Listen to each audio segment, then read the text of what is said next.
ओम शांति। ओम शांति। आज की तारीख है 1 जनवरी 2021।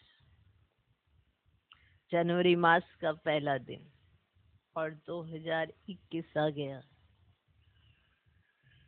तो 21 शुरू। 21 शुरू। तो जनवरी मास का पहला दिन है। पहला दिन कहा जाता है शुभ शुभ सोचें, शुभ शुभ बोलें, शुभ शुभ करें। तो सब बहुत ध्यान रखते हैं पहले दिन का कि नहीं तो सारा साल ऐसे ही जाएगा। तो सबका ध्यान रहता है पहले दिन क्या क्या करना है, पहले दिन कैसे बिताना है, ये सारा साल वैसे जाएगा, ऐसे सब मानते हैं। आप मानते हो? आप भी मानते हो? हमारे लिए तो हर दिन नया दिन है और हर पल एक नया बिताने के लिए एक नया उमंग उत्साह होना चाहिए, क्योंकि डायरेक्ट भगवान के साथ रहते हो। कोई स्पेशल आज नहीं, आप पूरे संगम पे रहते हो। पर अभी आज का दिन 2021 का पहला दिन है, तो उसकी भी आपको सबको बहुत बहुत मुबारक हो, मुबारक हो, मुबारक हो। तो सुनते हैं बाबा ने आज क्या कहा। क्या बाबा हम सब बच्चों में देखना चाहते हैं, इसलिए रोज मुरली में रोज समझानी देते हैं कि तुम बच्चे ऐसे बन जाओ। भगवान अभी समझाना चाहते हैं, सिखाना चाहते हैं, देखना चाहते हैं और हमें बनना है, हमें समझना है और समझ के प्रैक्टिकल में लाना है। ऐसे हमें अपना जीवन बिताना है। तो बहुत सारी उम्मीदें भी होती हैं, वायदे भी होते हैं और 2021 नया वर्ष शुरू हो रहा है। तो नए वर्ष में 21 है तो बहुत सारी बातें भी होती है। जब 20 आया था तो सबको बड़ा अच्छा लगा था। 2020 अच्छा तो था, पर हर एक की अपनी अपनी स्थिति पर मान है कि उसने उसको कैसे जिया। हर एक के पुरुषार्थ के ऊपर निर्भर करता है कि 2020 उसने कैसे जिया। पर अब आया है 2021। अब ये 21 जन्मों की बादशाही लेनी है, 21 जन्म बिताने हैं। और 21 तो वैसे भी शगुन का कहा जाता है कि 21 रुपए ही दे दो। कहते 21 रुपए का वो चढ़ा देना 21। तो शुभ शुभ तो आपको 2020 में भी करना है का चांस मिला है, और 21 में भी बहुत श्रेष्ठ श्रेष्ठ पोजीशन पे आने का चांस है। क्योंकि जब हम ये समझ जाएंगे कि पुरुषार्थ हमें ही करना है, बदलना भी हमें है, बनना भी हमें है, तो जब सामने किसी और से उम्मीद लगाना बंद कर दोगे तभी 21 जन्मों की बादशाही बनती है। तो चले आज बाबा हम सब बच्चों के समक्ष महावाक्य क्या उच्चारण किए तो वो सुनते हैं। ओम शांति। ओम शांति। 1 जनवरी 2021 साकार महावाक्य। बाबा कहते मीठे बच्चे, तुम्हें पावन दुनिया में चलना है, इसलिए काम महाशत्रु पर जीत पानी है। काम जीत, जगत जीत बनना है। तुम्हें पावन दुनिया में चलना है, इसलिए काम महाशत्रु पर जीत पानी है। काम जीत, जगत जीत बनना है। आज का प्रश्न, हर एक अपनी एक्टिविटी से कौन सा साक्षात्कार सबको करा सकते हैं? देखो, देवी और देवता का साक्षात्कार तो माना पूरे सजे सजाए संपन्न स्वरूप का जो साक्षात्कार कराना है वो तो लास्ट स्टेज को होगा, ठीक है। लेकिन अभी भी बहुत सारी चीजों का साक्षात्कार हम कराते हैं अपनी एक्टिविटी से, कराते हैं ना। किसी को कुछ कहते नहीं है पर कह बहुत कुछ जाते हैं। वो थी एक्टिविटी कि आप कैसे रहते हो, क्या करते हो, किस तरह की एक्टिविटी आप जीते हो। तो हर एक अपनी एक्टिविटी से समझ सकते हैं कि हम कौन सा साक्षात्कार करा सकते हैं। जानते हैं ना? कि ऐसा कौन सा साक्षात्कार हर एक अपनी एक्टिविटी से करा सकते हैं? उत्तर, मैं हंस हूं या बगुला हूं। ये हर एक अपनी एक्टिविटी से सबको साक्षात्कार करा सकते हैं, क्योंकि हंस कभी किसी को दुख नहीं देते, बगुले दुख देते हैं। देखो, हंस कभी भी किसी को अपनी तरफ से दुख देने का सोच भी नहीं सकते हैं, और जो बगुले होते हैं वो दुख देते हैं। वो यही सोचते हैं कि कैसे किसको दुखी करना है। बगुले दुख देते हैं, वे विकारी होते हैं। तुम बच्चे अभी बगुले से हंस बने हो। तुम बच्चे अभी बगुले से हंस बने हो। तुम पारस बुद्धि बनने वाले बच्चों का कर्तव्य है सबको पारस बुद्धि बनाना।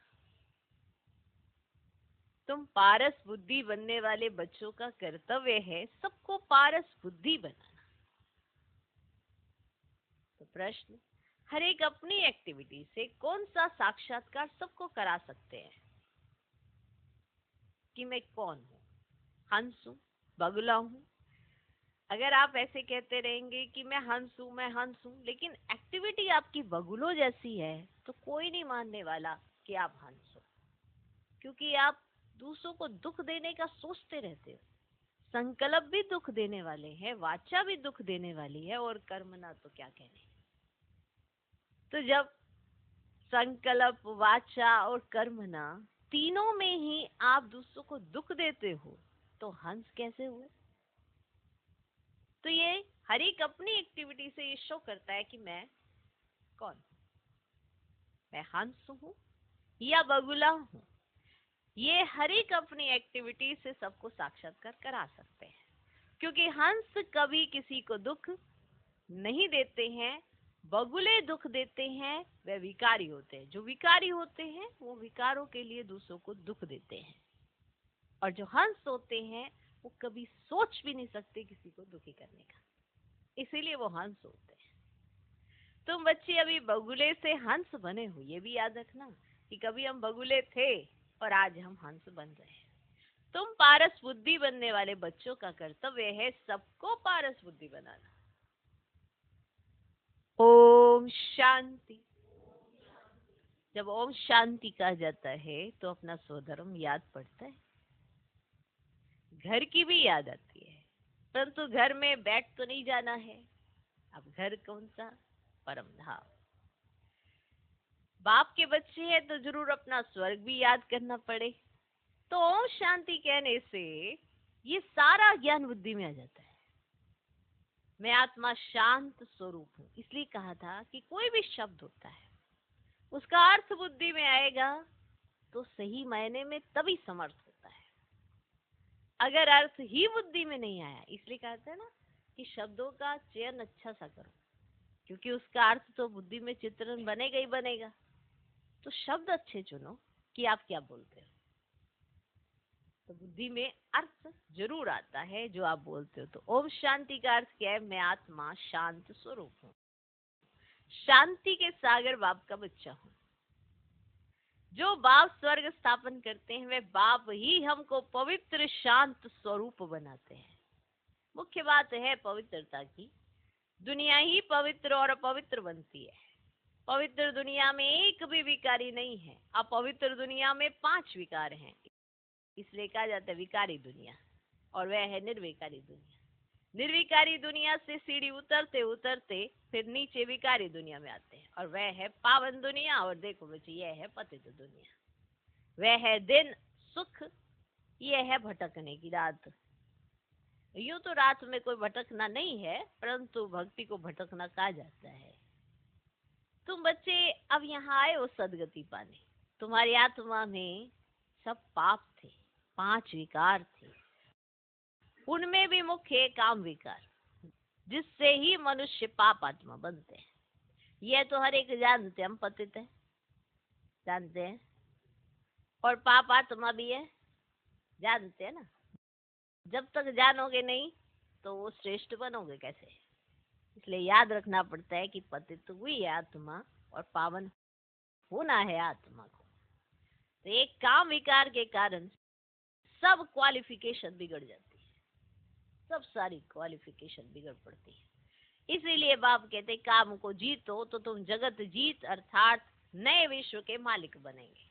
तो अंदर में इतनी खुशी रहनी चाहिए। मनुष्य पतित बनते हैं तो कुछ भी समझते नहीं। बाप समझाते हैं कोई भी विकार नहीं होना चाहिए, कोई भी विकार, न काम, न क्रोध, न लोभ, न मोह, न अहंकार। सबको पता है ये होते 5 विकार। तो इनमें से कोई भी विकार नहीं होना चाहिए। अब मुख्य है काम विकार, इस पर कितने हंगामे होते हैं, घर घर में कितनी अशांति, हाहाकार हो जाता है। इस समय दुनिया में हाहाकार क्यों है? क्योंकि पाप आत्माएं हैं। विकारों के कारण ही असुर का जन्म है। अभी तुम समझते हो इस समय दुनिया में कोई भी काम की चीज नहीं। भंबोर को आग लगनी है। जो कुछ इन आंखों से देखा जाता है सबको आग लग जाएगी। आत्मा को तो आग लगती नहीं। आत्मा तो सदैव जैसे इंश्योर है, सदैव जीती रहती है ना। आत्मा को कभी इंश्योर कराते हैं क्या? शरीर को इंश्योर कराया जाता है, शरीर का इंश्योरेंस कराते हैं ना। अब आत्मा अविनाशी है। बच्चों को समझाया गया है ये खेल है। आत्मा तो ऊपर रहने वाली 5 तत्वों से बिल्कुल अलग है। अब 5 तत्वों से सारी दुनिया की सामग्री बनती है।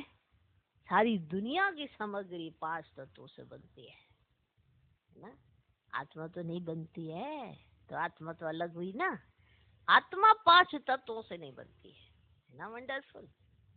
आत्मा सदैव है ही।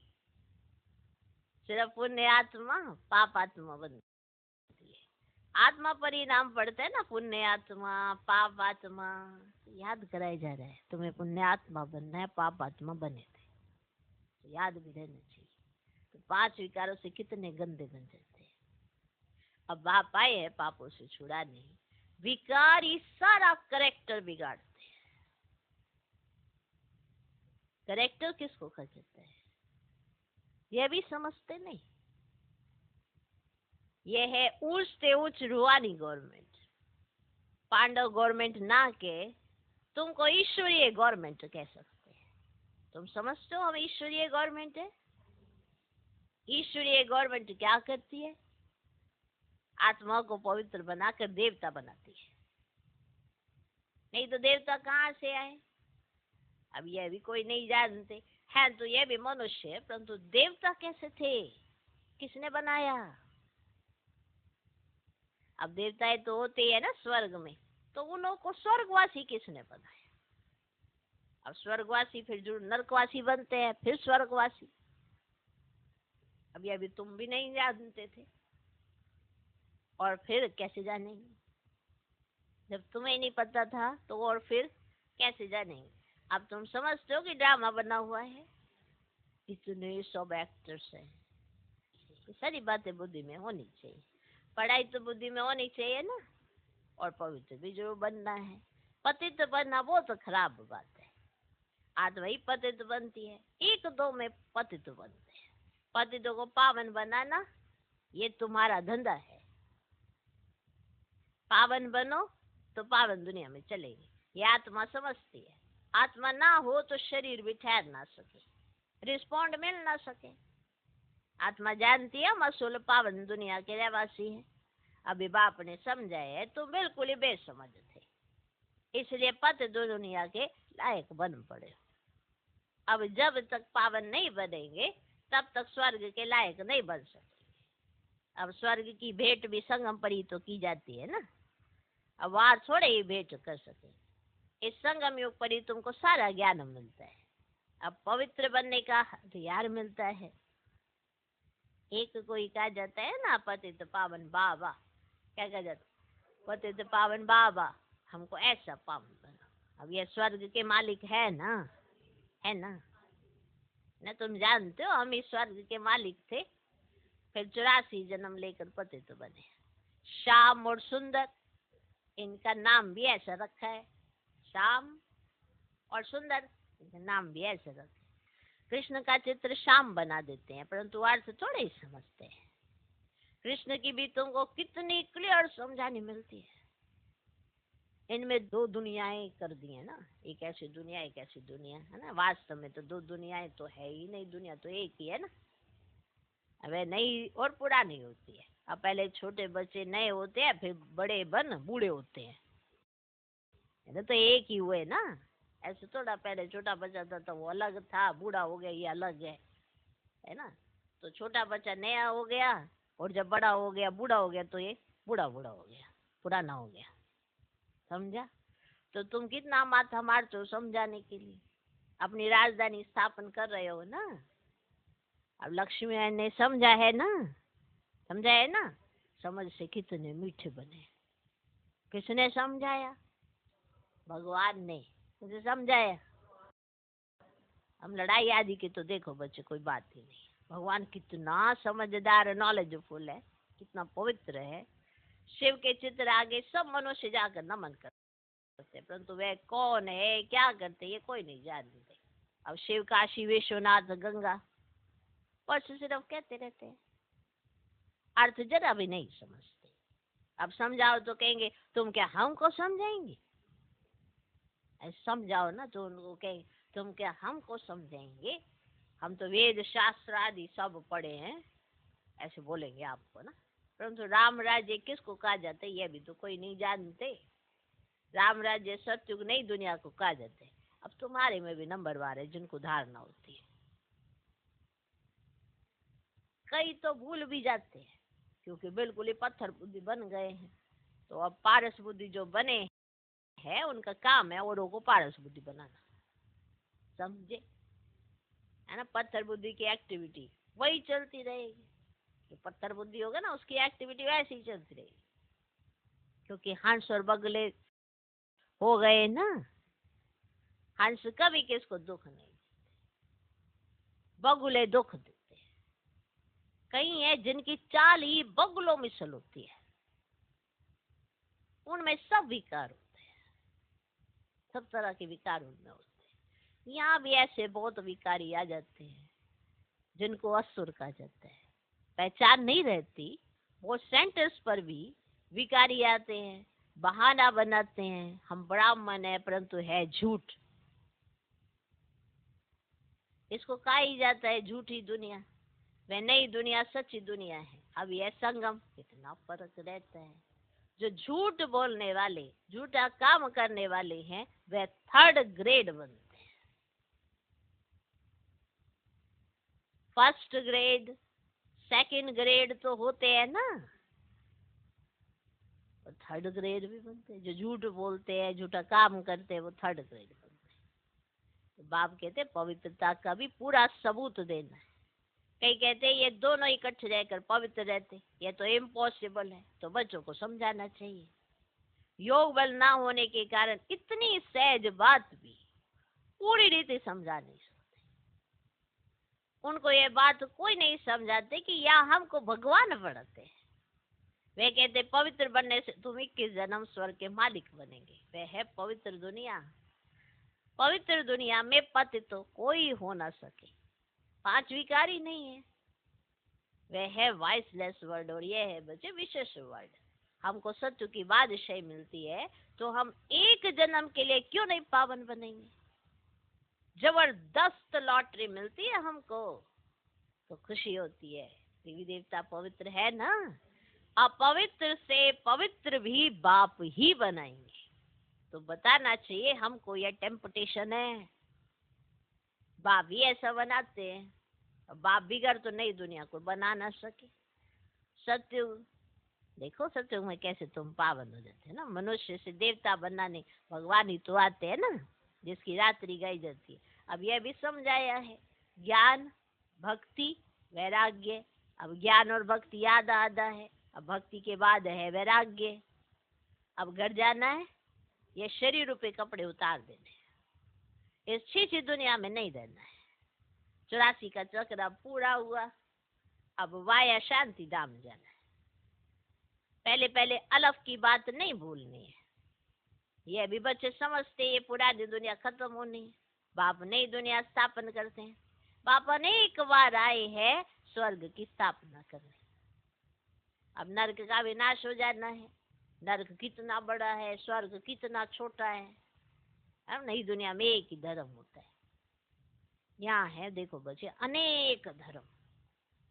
एक धर्म किसने स्थापन किया है ना? ब्रह्मा ने तो नहीं किया। अब ब्रह्मा ही पतित सो फिर पावन बनता है। मेरे लिए तो नहीं कहेंगे पतित सो पावन। अब पावन है तो लक्ष्मी नारायण नाम है। अब ब्रह्मा का दिन, ब्रह्मा की रात। अब यह प्रजापिता है ना। अब शिव बाबा को अनादि क्रिएटर कहा जाता है। अब अनादि अक्षर बाप के लिए है। बाप अनादि तो आत्माएं भी तो अनादि है ना। अब खेल भी अनादि है, बना बनाया ड्रामा है। स्व आत्मा को सृष्टि चक्र के आदि मध्य अंत ड्यूरेशन का ज्ञान मिलता है। ये किसने दिया? बाप ने दिया। किसने दिया? बाप ने। तुम 21 जन्मों के लिए धन के बन जाते हो, फिर रावण के राज्य में निधन के बन जाते हो। यहाँ से ही करेक्टर बिगड़ते हैं। विकार है ना, बाकी दो दुनियाएं नहीं है। मनुष्य तो फिर समझते हैं नरक स्वर्ग सब इकट्ठे ही चलता है। अभी तुम बच्चों को कितना क्लियर समझाया जाता है। अभी तुम गुप्त हो, अभी तुम गुप्त हो। शास्त्र में तो क्या क्या लिख दिया है। सुत कितना मूंझा हुआ है, सिवाय बाप के कोई सुलझा न सके। उन्हें ही पुकारते हैं, हम कोई काम के नहीं रहे हैं, आकर पावन बनाए, हमारे करैक्टर सुधारो, है ना। ऐसे बुलाते हैं। तुम्हारे कितने करैक्टर सुधरते हैं? कोई कोई के तो सुधरने के बदले और ही बिगड़ते। चलन से भी मालूम पड़ जाता है। आज मारती हंस कहलाते हैं, कल बगुला बन पड़ते हैं। देरी नहीं लगती है। माया भी तो गुप्त है ना।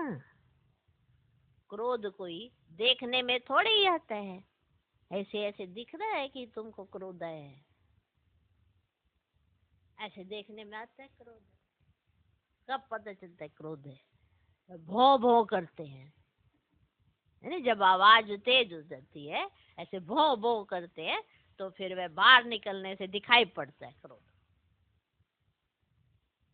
फिर आश्चर्य व सुनंती कथंती बागंती हो जाते हैं। कितना गिरते हैं, एकदम पत्थर बन जाते हैं। इंद्रप्रस्थ की भी बात है ना, मालूम तो पड़ ही जाता है। ऐसा फिर सभा में नहीं आना चाहिए। थोड़ा बहुत ज्ञान सुना है तो स्वर्ग में आ जाते हैं। ज्ञान का विनाश नहीं हो सकता है। अब बाप कहते तुमको पुरुषार्थ कर ऊंच पद पाना है। अगर विकार में गए तो पद भ्रष्ट कर दे। सूर्यवंशी चंद्रवंशी बनेंगे, फिर वैश्यवंशी शूद्रवंशी। अभी तुम समझते हो चक्र कैसे फिरता है। वे तो कलयुग की आयु ही 40,000 वर्ष कह देते हैं। अब सीढ़ी तो नीचे उतरनी होती है ना। अब 40,000 वर्ष हो तो मनुष्य तो ढेर हो जाए। 5,000 वर्ष में इतने मनुष्य हैं जो खाने को नहीं मिलता, तो इतने 1,000 वर्षों में कितनी वृद्धि हो जाए। तो बाप आकर धीरज देते हैं। पतित मनुष्यों को तो लड़ना ही है। पतित जो मनुष्य होंगे उनकी वृत्ति क्या है? लड़ना। उनको मौके चाहिए। किसके? लड़ने के। बगुला हमेशा लड़ाई करने के बारे में सोचता रहता है। अगर लड़ाई नहीं होती कहता मजा नहीं आता, उसको जीवन का मजा ही नहीं आता। वो लड़ने के बारे में सोचता है। उसकी प्रवृत्ति ही है लड़ना। नहीं, उसकी वृत्ति के अंदर ये फिक्स है कि मुझे लड़ाई करनी है। तो पतित मनुष्यों को लड़ना ही है। उन्हों की बुद्धि इस तरफ आ ना सके। आप लाख कोशिश कर ले उनको समझाने की, वो समझ भी नहीं पाएंगे, क्योंकि उनको तो लड़ने में मजा आ रहा है, किसी को दुख देने में मजा आ रहा है। आप कहोगे शांत रहो, चुप रहो, प्यार से रह लो, क्या फर्क पड़ता है? पर उन्हें तो दुख देने में मजा आता है ना, तो वो लड़ना पसंद करते हैं।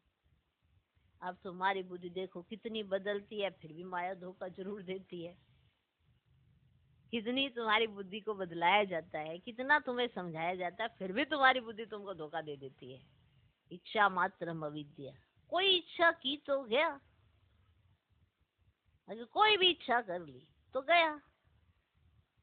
वर्थ नोट है, पैनी बन जाते हैं। इच्छा किसी भी चीज की हो, अगर आपने रख ली तो गया,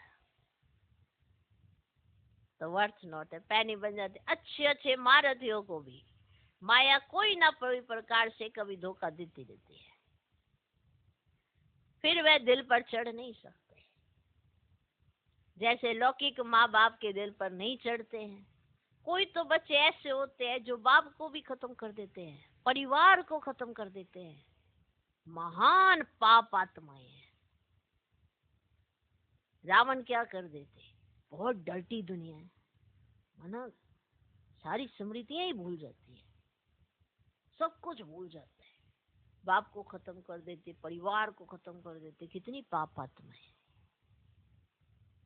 बहुत डर्टी दुनिया है। इनसे कभी दिल नहीं लगानी चाहिए।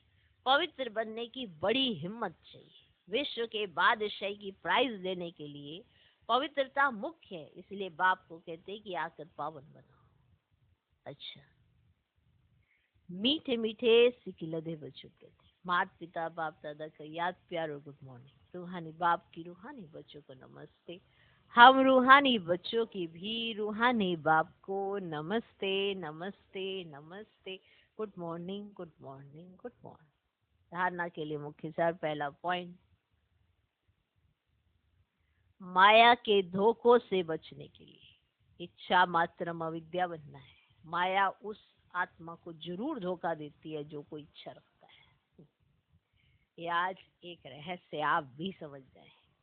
माया के धोखे कहाँ होते हैं, वो आपके अंदर कोई इच्छा जगा देती है, और जब भी चाहे, अभी कहते हैं कि अभी तो हमारी कोई इच्छा नहीं है, चाहे लौकिक चाहे अलौकिक, नाम मान शान किसी भी तरह की इच्छा कि ऐसा नहीं ऐसा होना चाहिए था, ऐसा नहीं ऐसा होना चाहिए, ये भी एक तरह की इच्छा है, और ये इच्छा भी आपको धोखे में लाएगी।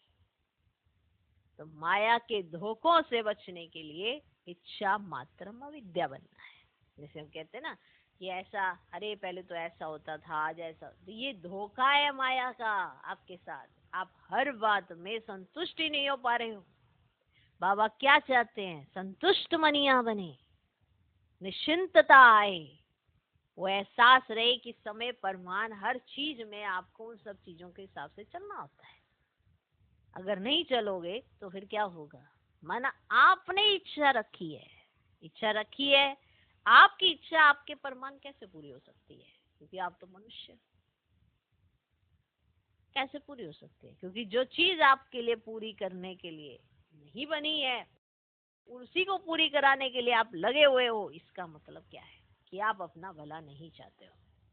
इसीलिए आप एक छोटी सी इच्छा रख के उसी पर अपनी खुशी को केंद्रित कर देते हो, और भगवान जो भंडारे भरपूर कर रहा है उसकी तरफ आपका ध्यान ही नहीं जाता।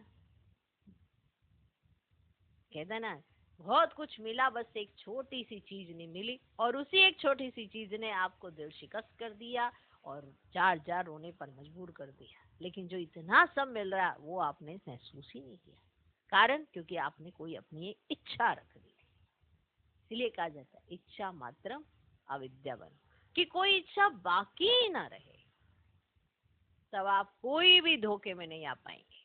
कोई इच्छा छोड़ी तो आप धोखे के लिए तैयार रहे। माया के धोखों से बचने के लिए इच्छा मात्रम अविद्या बनना है। आप अंदर झांक के जरूर देखना, जरूर चेक करना, क्या कोई इच्छा बाकी है तो धोखा मिलेगा, स्वाभाविक है। इसलिए भगवान ने कहा इच्छा मात्रम अविद्या बनो। इस डर्टी दुनिया से दिल नहीं लगानी है, इस डर्टी दुनिया से दिल नहीं लगानी है। दूसरा पॉइंट, पवित्रता का पूरा पूरा सबूत देना है। पवित्रता का पूरा पूरा सबूत देना है। सबसे ऊंचा करैक्टर ही पवित्रता है। देखो, जब आपकी चलन ऐसी होती है, जब आपका मन शुद्ध होता है, आपके भाव शुद्ध होते हैं, तो पवित्रता का सबसे बड़ा एग्जाम्पल तो यही होता है। आपका कैरेक्टर, और उसमें उस कैरेक्टर में सबसे ऊंचा है पवित्रता। सबसे ऊंचा कैरेक्टर ही पवित्रता है। अपने आप को सुधारने के लिए पवित्र जरूर बनना है। अपने आप को सुधारने के लिए, देखो, दूसरों को बदलने के बारे में आप अभी मत विचार करें। पहले अपने आप को बना के एक एग्जाम्पल सेट कर दीजिए, फिर दूसरे आपको देख के बन ही जाएंगे। आप दूसरों की चिंता करने के चक्कर में खुद को बनाना कहीं भूल ना जाना। भगवान बना रहे हैं ना, आपको भी बना रहा है, दूसरे को भी बना रहा है, शिक्षा तो सबको दे रहा है। तो अपने आप को सुधारने के लिए पवित्र जरूर बनना है। इसीलिए याद कराया कि पतित थे पावन बनना है। ये याद रहना चाहिए कि पतित थे पावन बनना है। कहीं भूल जाते हैं और सोचते हैं हम तो पावन हो गए, हम तो पावन हो गए। तो आपका चिंतन बहुत शुद्ध होना चाहिए, आपके बोल बड़े अच्छे होने चाहिए, आपके कर्मों से दूसरों को प्रेरणा मिलनी चाहिए। अगर ये सब कुछ होता है तो फिर पवित्रता की तरफ हो, बहुत अच्छी तरह से आगे बढ़ चुके हो। ओके, आज का वरदान, अपने एकाग्र स्वरूप द्वारा सूक्ष्म शक्ति की लीलाओं का अनुभव करने वाले अंतर्मुखी भव।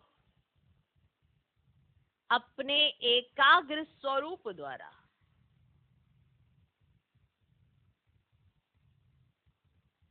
अपने एकाग्र स्वरूप द्वारा सूक्ष्म शक्ति की लीलाओं का अनुभव करने वाले, लीला होती है ना, लीला, लीला, लीलाएं, सूक्ष्म शक्ति की लीलाएं देखना चाहते हो तो उसका अनुभव करना चाहते हो तो अंतर्मुखी भव। अपने एकाग्र स्वरूप द्वारा सूक्ष्म शक्ति की लीलाओं का अनुभव करने वाले अंतर्मुखी भव। एकाग्रता का आधार अंतर्मुखता है।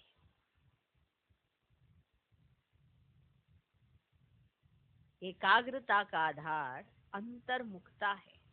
जो अंतर्मुखी है वे अंदर ही अंदर सूक्ष्म शक्ति की लीलाओं का अनुभव करते हैं। आत्माओं का आह्वान करना, आत्माओं से रूढ़िहान करना, आत्माओं के संस्कार स्वभाव को परिवर्तन करना, बाप से कनेक्शन जुड़वाना, ऐसे रूहों की दुनिया में रूहानी सेवा करने के लिए एकाग्रता की शक्ति को बढ़ाओ। इससे सर्व प्रकार के विघ्न स्वतः समाप्त हो जाएंगे। क्लियर? फिर से सुनो, एकाग्रता का आधार अंतर्मुखता है। जो अंतर्मुखी है वे अंदर ही अंदर सूक्ष्म शक्ति की लीलाओं का अनुभव करते हैं।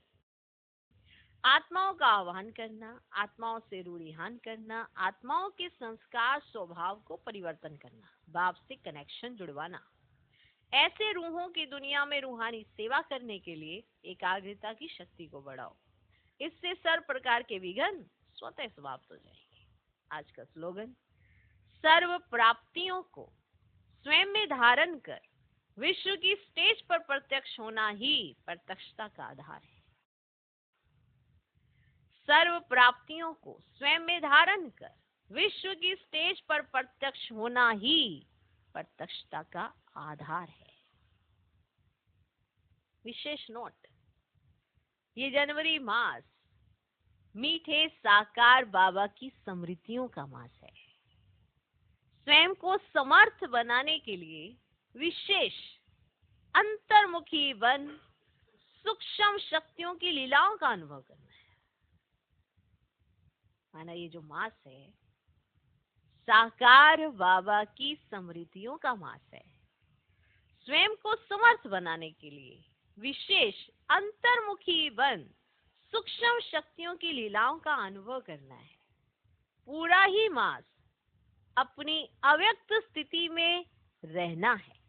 पूरा ही मास अपनी अव्यक्त स्थिति में रहना है। देखो, इस मास में बहुत अच्छा चांस है कि आप हर दिन ब्रह्मा बाबा की विशेषताएं, ब्रह्मा बाबा के गुण, ब्रह्मा बाबा के किए हुए कर्तव्य और ब्रह्मा बाबा की जीवन कहानी और ब्रह्मा बाबा ने जो कर्मों से करके दिखाया उसको बहुत अच्छे से फॉलो कर सकते हो।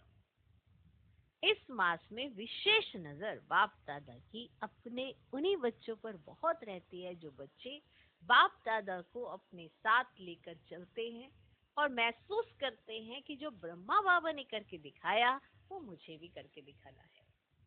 और जो ब्रह्मा बाबा को अपना आइडियल मानते हैं, अपने सामने रखते हैं, तभी वो अपने कर्मों के द्वारा ये शो करके दिखा सकते हैं कि हम फॉलो फादर कितना करते हैं। तो इस मास में बहुत अच्छी लॉटरी मिलती है, जो चाहे वो मिल जाता है। जैसे एक स्पेशल ब्लेसिंग का समय है कि ब्रह्मा माँ जो मांगोगे वो दे देगी। अब मांगना आपने क्या है, देखो ये वाली इच्छा नहीं है, लेकिन यहाँ पे क्या मांगना है, आपने अपनी स्थिति, वही इच्छा मात्र वाली स्थिति आपकी अगर अपनी चाहना है कि मेरी स्थिति बन जाए इच्छा मात्र अविद्या वाली, तो ये भी एक डिमांड हम बाप दादा से ही रखते हैं कि बाप दादा हमारी ये इच्छा पूरी हो जाए कि हम अपनी स्थिति को प्राप्त करें कि इच्छा मात्र अविद्या भी हो जाए और हम जल्दी से जल्दी पावन बनकर आपके पास आए। तो ये भी एक तरह की स्थिति, इसकी भी डिमांड रखते हैं। माँ से ही तो रखेंगे ना, हर चीज की डिमांड माँ से रखी जाती है, फिर वो बाप को थोड़ा सा प्रेरित करती है, क्योंकि दोनों का कनेक्शन इतना आपस का मिला जुला है कि दोनों एक दूसरे का मान सम्मान बहुत रखते हैं। तो अगर आप ब्रह्मा माँ को याद करेंगे तो उनके जीवन के माध्यम से आप अपने जीवन में बहुत सारे गुण विशेषताएं भर सकते हो। तो ये पूरा ही मास अपनी अव्यक्त स्थिति में रहना है, मन और मुख का मौन रखना है। तो ये विशेष है पॉइंट कि आपको मन और मुख का मौन रखना है, क्योंकि जितना आप मौन में रहते हैं उतना ही आप अंतर्मुखी होते हैं। क्योंकि अंदर की भाषा और ऊपर की भाषा महसूस करने के लिए आपका मन और मुख का मौन रखना बहुत जरूरी होता है। आपको सूक्ष्म वतन के सीनरियां देखो, इन आंखों से तो बिल्कुल नहीं दिखाई दे सकते, वो क्यों मन की आंख से दिखाई दे सकते। अब मन अगर शांत होगा, उसमें हलचल नहीं होगी, विचलित नहीं होगा, तभी तो लीलाएं देख पाएगा। अब लीला देखने के लिए तो फिर जो लीला वाला है उसके साथ रहना पड़ता है, तब जाके उसकी लीला नजर आती है, वरना तो लीला भी नजर नहीं आती है। वरना ऐसे ही लगता है अरे क्या है, कुछ समझ नहीं आ रहा। जिनको समझ नहीं आता है इसका मतलब वो साथ में नहीं रहते हैं, इसीलिए उन्हें कुछ समझ नहीं आता। कहीं आज तक भी कहते हैं कि आगे क्या होगा, पीछे क्या होगा, ऊपर क्या होगा, नीचे क्या होगा। अरे साथ में रहो, वो सब दृश्य दिखा सकते हैं तुम्हें, तुम साथ में रहना शुरू करो। इसलिए मन और मुख का मौन रखना है। ओम शांति, ओम शांति,